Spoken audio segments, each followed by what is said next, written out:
कल मोदी जी ने कहा कि आप जो है ये पारदर्शी है, सब जानते हैं कि किसने कितनी चंदा दी। अच्छा, तो फिर आपने स्कीम क्यों बनाई मोदी जी? आपने ये इलेक्टोरल बॉन्ड की स्कीम आपने तो बनाई, आपने बनाई क्यों कि सबके नाम गुप्त रहेंगे।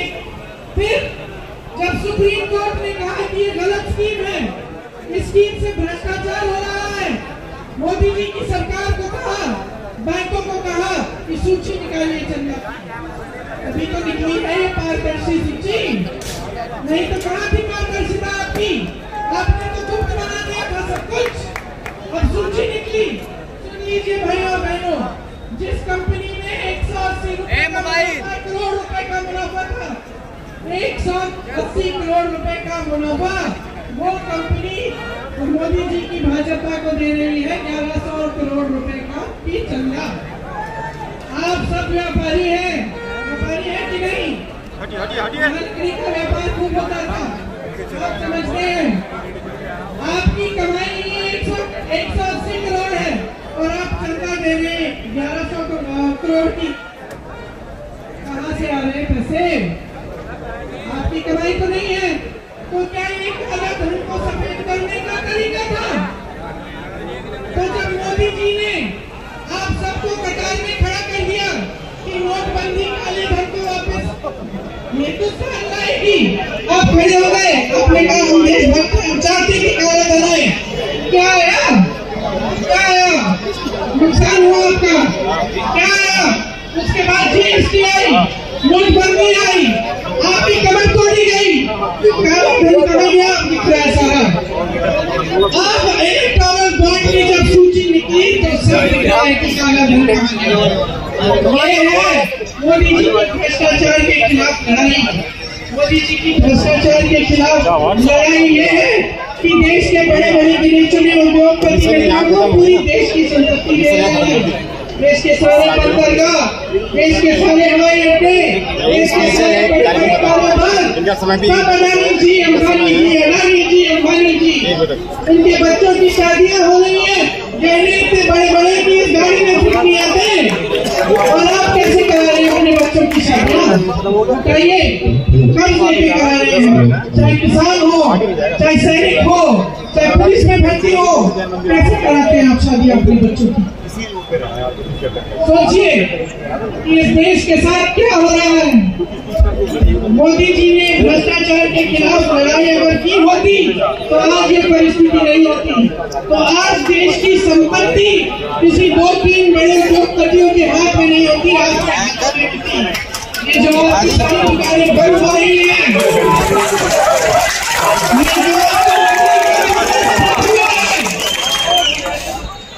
ये एक जमाने में मुझे याद है मेरे ससुर जी एक्सपोर्ट करते थे पीतल का मुरादाबाद से।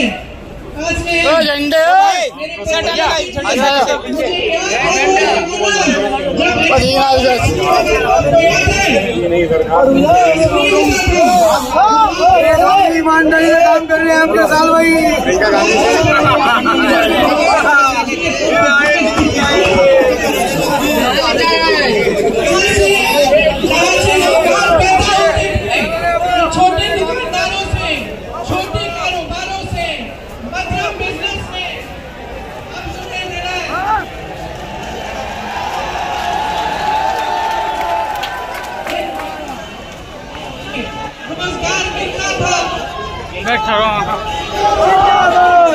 क्या हमने उनकी सत्ता को पूजा था? क्या हम उनको भगवान इसलिए मानते हैं क्योंकि उनके पास सत्ता थी? आपको मालूम होगा कि भगवान राम के पास ले गए, सत्य की लड़ाई थी। आपने सुना होगा रावण रथी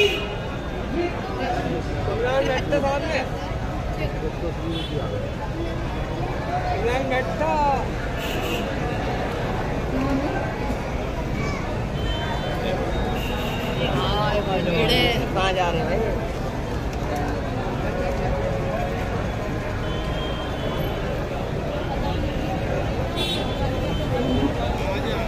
आपने सुना होगा रावण रथी विरथ रघुवीरा। इसका मतलब है भगवान राम के पास नहीं था। सत्ता रावण के पास थी, भगवान राम के पास नहीं थी। सोने के महल में रावण रहते थे, भगवान राम वनवास में थे।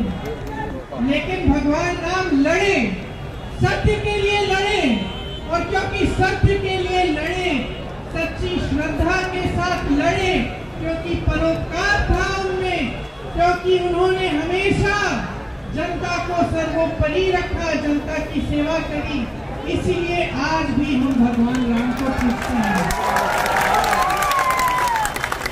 इस देश ने सत्ता को कभी नहीं पूजा है, इस देश ने हमेशा सत्य को पूजा है। यहाँ मेरे मुसलमान भाई बहन भी हैं, अस्सलाम वालेकुम आपको। पैगंबर जी को क्यों मानते हैं? क्या पैगंबर जी को इसलिए मानते हैं क्योंकि उनके पास सत्ता थी?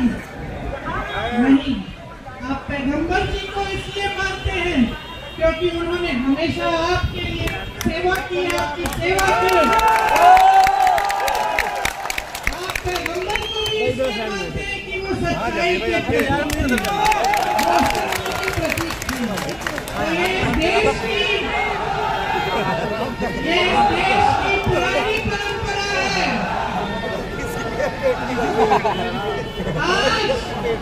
आज जो इस देश में सत्ता में बैठे हैं, वो माता के उपासक नहीं है, वो सत्य के उपासक नहीं है, वो शक्ति के उपासक नहीं है, वो सत्ता के उपासक हैं। वो सत्ता के लिए कुछ भी कर डालेंगे, सत्ता के लिए विधायकों को खरीदेंगे, सत्ता के लिए चुनी हुई सरकारों को गिरा देंगे, सत्ता के लिए बड़े बड़े उद्योगपतियों को इतना पैसा दिलवाएंगे, इतनी शोहरत दिलवाएंगे, इस देश की सारी संपत्ति दिलवाएंगे ताकि वो सत्ता नहीं रह पाए। ये इस देश की परंपरा नहीं है, ये इस देश की सच्चाई नहीं है। इस देश की सच्चाई वो है जो आप जी रहे हैं, जो सत्ता में है वो देख ही नहीं पा रहे हैं। आज मोदी जी के इर्द गिर्द सिर्फ उनसे हार मिलाने वाले लोग हैं। जितने अधिकारी हैं, जितने मंत्री हैं, जितने सांसद हैं, जितने मुख्यमंत्री हैं, उनके सब उनसे डरते हैं। सब उनकी सत्ता से डर के मारे उनको सच्चाई नहीं बताते। मोदी जी को ये मालूम भी नहीं होगा आज कि इस देश की जनता कितनी तड़प रही है, कितना संघर्ष कर रही है। इस देश की महिला के बारे में उनको ये नहीं मालूम है कि वो महिला जब दुकान जाती है सामान खरीदने के लिए, जब नवरात्रि का समय होता है, जब त्योहार होता है, जब कुछ सामान खरीदने के लिए जाती है, अपने बच्चों के लिए नए कपड़े, जूते, पूजा की सामग्री कुछ खरीदने के लिए जाती है, नहीं खा रही है। ये बात मोदी जी समझ नहीं रहे हैं, ये बात मोदी जी देख नहीं रहे हैं। मोदी जी को इस देश का किसान नहीं दिख रहा है, जिसके पसीने से ये मिट्टी सींची हुई है। इस देश के किसान को कभी भी दिख नहीं रहे हैं। जब इस देश का किसान मोदी जी के दरवाजे तक गया, दिल्ली तक गया, लाखों किसान बैठे रहे, महीनों के लिए आंदोलन करते रहे। जब इस देश के किसान सुनवाई मांग रहे थे मोदी जी से, मांग रहे थे कि ये काले कानून हटा दीजिए, मोदी जी ने सुनवाई तक नहीं की, अपने दरवाजे से बाहर तक नहीं आए। 600 किसान शहीद हो गए। किसानों को इनके मंत्री ने अपने पहियों के नीचे कुचल दिया। सुनवाई नहीं हुई। करने का बकाया उस समय 15,000 करोड़ था। 16 लाख करोड़ रुपए का कर्ज माफ किया है, करोड़ रुपए, और इस देश के गन्ने किसानों का बकाया माफ नहीं किया, कर्ज माफ नहीं किया। इस देश का किसान 10,000 रुपए की कर्ज के लिए आत्महत्या कर रहा है। मैं गई हूँ ललितपुर में, एक किसान था, उसे 1 लाख का कर्ज दिया था। मैं उसकी बेटी से मिली, बोल रही थी पिताजी खाद की लाइन में खड़े हैं, कर्ज चुकाना था, पैसे नहीं थे, खाद वितरण नहीं हो रहा था, लाइन में खड़ी मर गए, खड़ी गिर गए क्योंकि पानी नहीं पिया था, खाना नहीं खाया था, खड़े कर्ज के लिए खड़े रहे। उनका कर्ज मोदी मिठाई नहीं माफ नहीं किया, लेकिन अडानी अंबानी के पास 16 लाख